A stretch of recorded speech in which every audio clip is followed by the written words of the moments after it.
नमस्कार.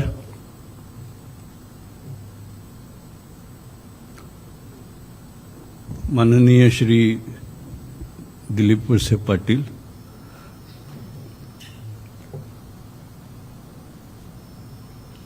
Doctor Jabbar Patel, doctor Sameer Dalwai, माझे मित्र श्री विवेक सावंत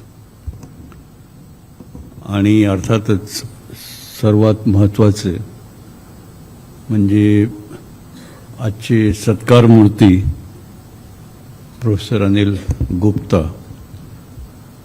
सभागृहात उपस्थित सर्व मान्यवर बंधू भगिनींनो, आत्ताच दत्ता बाळासाहेबांनी सांगितलं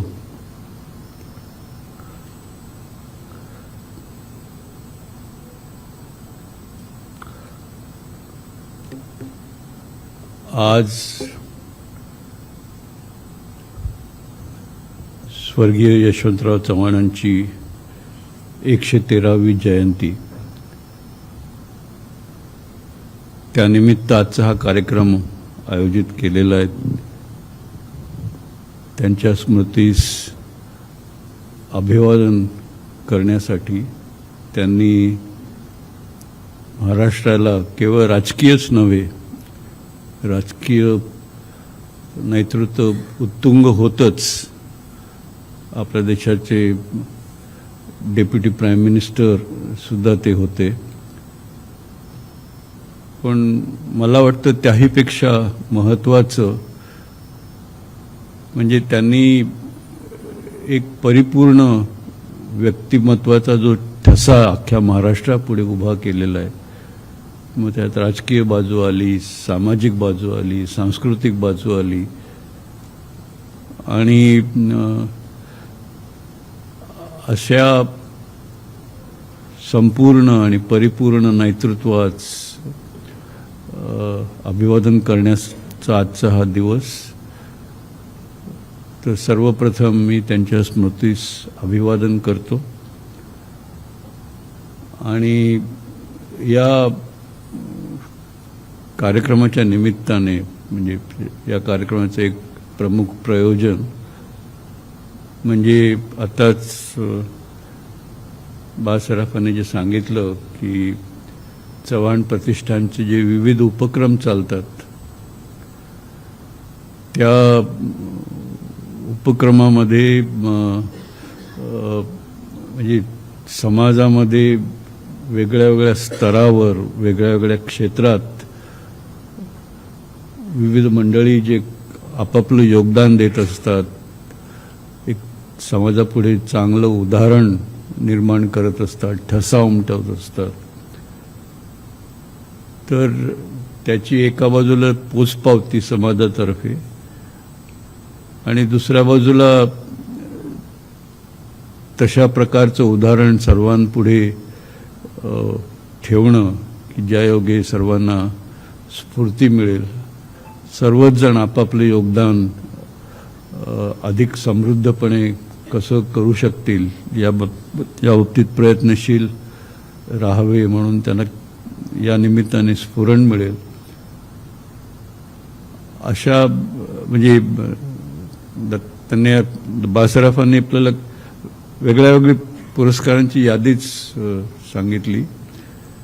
त्याच्यातला राष्ट्रीय स्तरावरचा जो पुरस्कार आहे तो पुरस्कार प्रदान सोहळा आज आपण करणार आहोत आणि या पुरस्कारासाठी म्हणून जी निवड समिती आहे त्या निवड समितीचा अध्यक्ष या नात्याने मी आपल्या पुढे उभा आहे.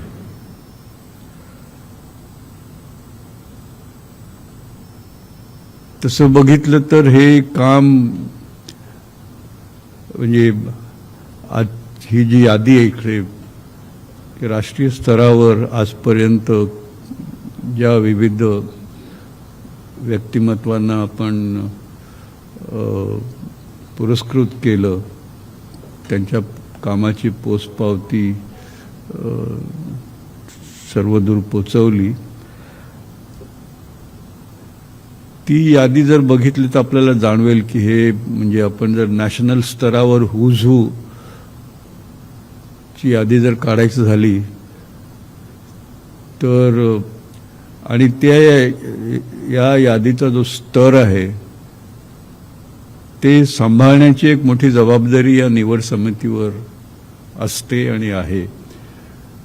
आणि तर त्या दृष्टीने जर बघितलं तर हे तसं जबाबदारीचं काम आहे, मोठं काम आहे.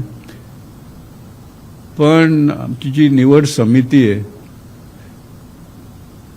आणि त्या समितीतले जे सगळे सदस्य आहेत त्यांच्या अनुभवामुळे म्हणा किंवा त्यांच्या योगदानामुळे म्हणा, पण हे काम तसं खूप सुकर होत असतं. दरवर्षी हा अनुभव आहे की हे काम बऱ्यापैकी सुकर झालेलं असतं. आणि तर मी म्हणजे या समितीमध्ये प्राध्यापक रूपा शहा आहेत, ज्या SNDT युनिव्हर्सिटीच्या व्हाईस चान्सलर होत्या. डॉक्टर माशेलकर आहेत, प्रोफेसर पेडणेकर जे मुंबई युनिव्हर्सिटीचे व्हाईस चान्सलर होते, डॉक्टर नरेंद्र जाधव, आर्किटेक्ट कादरी, इथे उपस्थित असलेले श्री विवेक सावंत आणि श्री अंकुशराव कदम, ही सर्वजण या निवड समितीचे सदस्य आहेत. आणि या पुरस्काराचा निकष आपल्या प्रतिष्ठानच्या वेबसाईटवर लिहिलेलेच आहेत. पण त्याचा म्हणजे एक ढोबळ स्वरूपात जर सांगायचं झालं तर त्यात लिहिलेलं आहे की पर्सन और organisation who have done substantial and pioneering work in the field of national integration, preservation of constitutional values, and contribution to social and economic development of India. तर आणि या सगळ्या निकषांना राष्ट्रीय स्तरावर त्याचा विचार केल्यानंतर अशी समर्थ व्यक्ती आपण निवड करतो. आणि जसं मगाशी सांगितलं गेलं की यावर्षी त्यासाठी म्हणून आपण प्रोफेसर अनिल गुप्ता यांची निवड केलेली आहे. आज या समारंभात त्यांचं जे सायटेशन आहे त्याचं वाचन होईलच आणि त्याच्यामध्ये त्यांनी केलेल्या कामाचा विस्तृत आढावा आपल्यासमोर येईल. पण जर अगदी थोडक्यात सांगायचं झालं तर ग्रासरूट इनोव्हेशन म्हणजे काय, तर ते म्हणजे प्रोफेसर अनिल गुप्ता. आणि आजकाल गेली कित्येक वर्ष इनोव्हेशन हा परवलीचा शब्द आहे. सगळेजण इनोव्हेशन इनोव्हेशन म्हणून पण सारखं आपल्या कानावर ते पडत असतं. बऱ्याच वेळेला इनोव्हेशन बद्दल वेगळ्या वेगळ्या प्रत्येकाच्या आपल्या वेगळ्या वेगळ्या कल्पना पण आपण ऐकत असतो. भारतासारख्या देशाला जर जगातला एक प्रमुख देश म्हणून पुढे यायचं झालं तर त्याच्यासाठी म्हणजे वेगळे वेगळे मार्ग असू शकतील. पण माझ्या दृष्टीने सगळ्यात प्रभावी मार्ग म्हणजे अशा प्रकारचं इनोव्हेशन किंवा अशा प्रकारच्या इनोव्हेशन्सवर आधारलेली प्रॉडक्ट्स की जी जगात आत्तापर्यंत कोणीच पुढे आणलेली नाही आहेत, ती भारतातनं पुढे यावीत. आणि ती केवळ पुढे यावीत असंच नव्हे, पण त्यांनी जगावर प्रभाव टाकावा, म्हणजे फर्स्ट टाइम एव्हर, आणि make very high impact on the country और on the world at large. आणि जो देश अशा प्रकारची इनोव्हेशन्स सगळ्यात जास्त करू शकेल तो देश अर्थात जगात सर्वात पुढारलेला देश असेल. आज आपण म्हणतो अमेरिका एक महासत्ता म्हणून पुढे आलेला आहे, इतरही देश आहेत. लक्षात घ्या की असं जर विचार केला की आतापर्यंत एक समजा एक ठराविक कालावधीत वर्षभर म्हणा, 5 वर्ष म्हणा, किंवा जो काही कालावधी आपण ठरवतो, आणि त्या कालावधीत या पुढारलेल्या देशांमध्ये अमेरिका, युरोपातले देश, जपान, बरेच देश आहेत.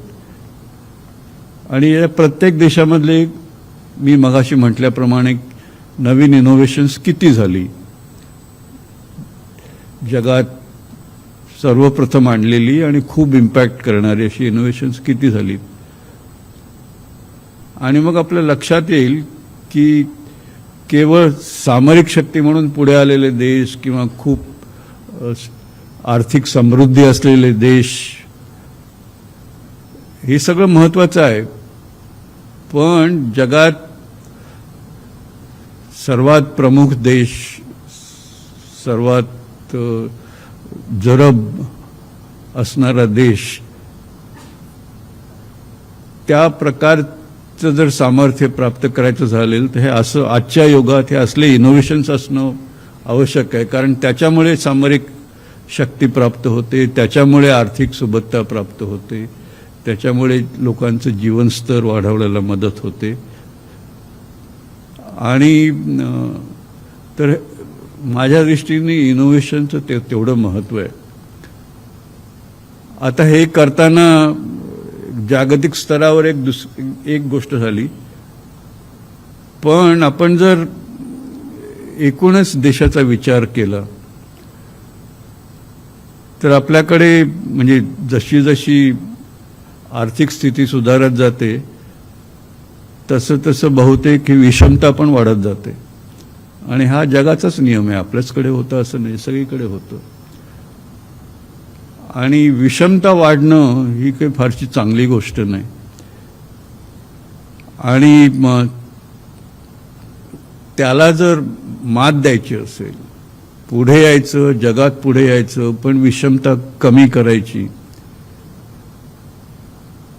तर मग ग्रासरूट हे फार महत्त्वाचा शब्द आहे. सोशो इकॉनॉमिक पिरॅमिडमध्ये जर आपण अशी व्यवस्था केली की सक्षमता, म्हणजे लाईव्हलीहूड ज्याला म्हणतो, आर्थिक आमदानी, या सगळ्या गोष्टी जर या सोशो इकॉनॉमिक पिरॅमिडच्या तळागाळाशी जर निर्माण झाल्या तर त्यांना वर येण्यास खूप मोठी मदत होते आणि ते समाजात एकूणच झिरपतं, लवकर झिरपतं. जर ही समृद्धी अगदी वरच्या स्तरावर निर्माण झाली तसं पण झिरपतं, नाही असं नाही, पण तो इतर स्तरांवर झिरपण्याचा वेग हा खूप कमी असतो. आणि म्हणून इनोव्हेशन हे खूप महत्त्वाचं आहे, पण मला वाटतं ग्रासरूट इनोव्हेशन आहे त्याच्याही पेक्षा महत्त्वाचं आहे आणि आपण त्याच्याकडे फारसं लक्ष देत नाही. बऱ्याच वेळेला असल्या इनोव्हेशन्सना आपण जुगाड म्हणून हिणवतो, पण म्हणजे ग्रामीण भागात विशेषतः, पण इतरही ठिकाणी असल्या इनोव्हेशन्सनी किती मोठं काम होतं जर हे आपण आपले डोळे उघडे ठेवले आणि सर्वदूर जर बघितलं की लोक आपापल्या कल्पना कशा लढवतात आणि आपापले प्रॉब्लेम्स कसे सोडवतात, हे किती महत्त्वाचं आहे. आणि या ग्रासरूट इनोव्हेशनवर प्रोफेसर अनिल गुप्तांचा गेले कित्येक दशके अभ्यास आहे आणि तो अभ्यास म्हणजे ते IIM अहमदाबादचे प्राध्यापक आहेत, पण त्यांचं कार्यक्षेत्र त्या IIM अहमदाबादच्या त्या इन्स्टिट्यूटमध्ये बंदिस्त असं नाही आहे. ते आज कित्येक वर्ष त्यांची शोधयात्रा चालू असते. आणि म्हणजे माझ्याकडे जी माहिती आहे त्यात you have travelled 6,000 kilometres 7,000 kilometres आणि देशातल्या जवळपास प्रत्येक राज्यातल्या कानाकोपऱ्यात जाऊन असले ग्रासरूट इनोव्हेटर्स शोधून त्यांचं डॉक्युमेंटेशन, त्यांचं म्हणजे त्यातले जे काही इनोव्हेटर्स आहेत त्यांना प्रोत्साहन देणं आणि त्यासाठी कार्य करणं, असं त्यांचं कित्येक वर्ष हे खूप महत्त्वाचं असं कार्य चालू आहे. त्यांचं एक हनीबी नेटवर्क यासाठी कार्यरत आहे. आणि अर्थातच आपण त्यांना ऐकणार आहोत. त्याच्यामध्ये ते माझी खात्री आहे की खूप चांगल्या चांगल्या गोष्टी आपल्याला याबद्दल सांगतील. तर सांगायचा मुद्दा असा की या इनोव्हेशन और स्पिरिट ऑफ इनोव्हेशन हे जर त्याला चालना जर द्यायची झाली तर ज्याच्या कोणाच्या डोक्यात कल्पना येते किंवा ते कल्पना मूर्त स्वरूपात पुढे नेण्यासाठी म्हणून धडपड करण्याची जिद्द ज्याच्या कोणात आहेत अशा सर्व मंडळींना प्रोत्साहन देणं, त्यांना मार्गदर्शन करणं, त्यांना त्यांच्या मार्गात पुढे जाण्यासाठी जे काही प्रयत्न लागतात त्याला थोडा हातभार लावणं, या सगळ्या गोष्टी खूप महत्त्वाच्या आहेत. आणि साधारणपणे समाजात मानसिकता अशी असते की तू म्हणतो हे नवीन आहे आणि कोणी म्हटलं की मी नवीन केलं तरी म्हणजे एखाद्याने नाविन्यतापूर्ण आहे म्हणून सांगितलं तरी सुद्धा प्रश्न असतो की पण हे कोणी केलंय का? कोणी जर केलं असेल तर हां मग चालू शकेल, पण कोणीच जर केलं नसेल तर हे कसं चालेल ही शंका पाहिलं येते आपल्याला. आणि असल्या मानसिकतेमध्ये म्हणजे असं म्हणतात की असा प्रश्न विचारला म्हणजे आपल्याला we want to be only followers, we don't want to be leaders. तर ही जी मानसिकता आहे समाजातली ते बदलण्याचं मोठं काम प्रोफेसर गुप्तांनी केलेलं आहे. आता त्याच्याविषयी मी जास्त बोलणं योग्य होणार नाही, पण म्हणूनच निवड समितीला म्हणजे त्यांचं नाव पुढे आलं आणि आम्हाला 2 मिनिटंही लागली नाही त्याला की नाही आपण या नावाची शिफारस करायला पाहिजे आणि प्रतिष्ठानने त्याला मान्यता दिली म्हणून मी प्रतिष्ठानचा आभारी आहे. पण प्रोफेसर गुप्तांचा पण आभारी आहे की त्यांनी आमची विनंती स्वीकारली. आज ते तिथे इथे उपस्थित आहेत आणि माझी खात्री आहे की त्यांना ऐकताना आपण सर्वांना सुद्धा ते खूप मनोरंजन तर वाटेल पण स्फूर्तिदायक सुद्धा वाटेल. आणि so congratulations to you on my behalf specially and we look forward to hearing you professor Gupta. ते म्हणजे तसे खूप जुने मित्र आहेत त्यामुळे so with this I will end my talk or presentation. Thank you.